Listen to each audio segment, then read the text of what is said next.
Werewolf here. There is something especially disturbing and which is very difficult to search on the internet. Almost as if someone doesn't want you to find this, so I thought I'd make a video about it.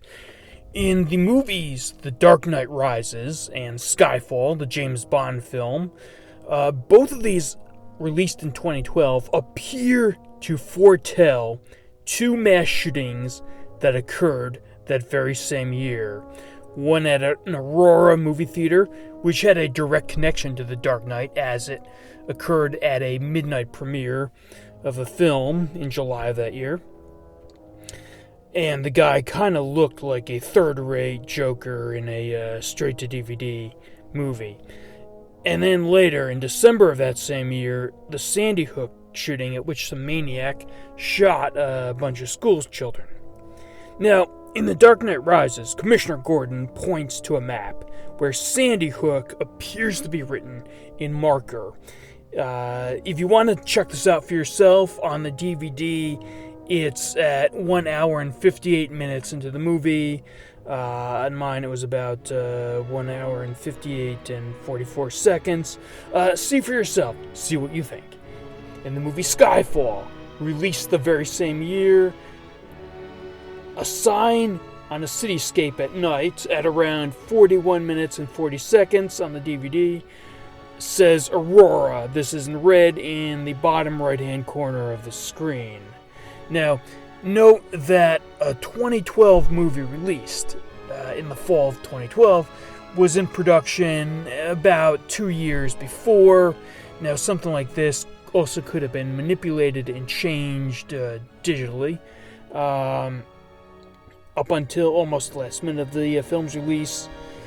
Now, what could all this mean? Is it just a meaningless coincidence? Could it be something like the next MK Ultra, some sort of predictive programming? I hope not, but I can't help but wonder. Could it be a spectral warning from the other side, some otherworldly message that's trying to be communicated to us? You know, one thing that bothers me, on top of all this, Christopher Nolan, director of the Dark Knight trilogy, in his 2020 film Tenet, it begins with some masked guys with assault rifles holding up a classical music theater. Again, was this perhaps Christopher Nolan's way of paying tribute to what happened? Perhaps he didn't even think about the connection. Or, again, maybe there's some other reason. Hey, if you notice any other detail between these films, I want you to leave a comment in the comments section below.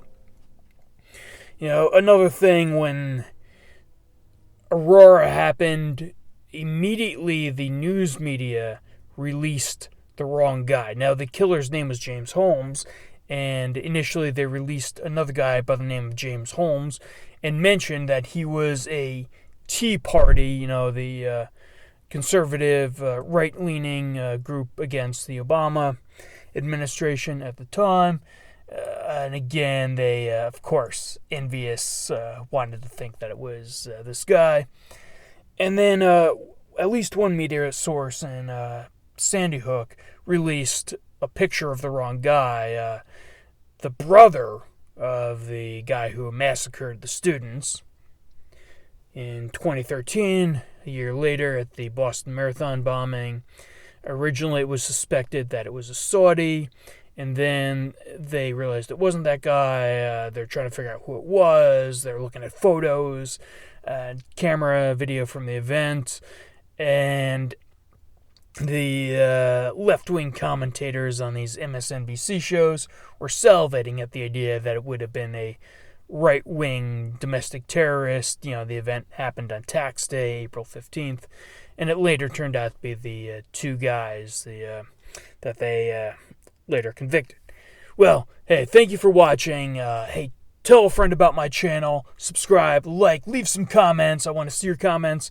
I want to build this channel, and I want to get at least one video each weekend.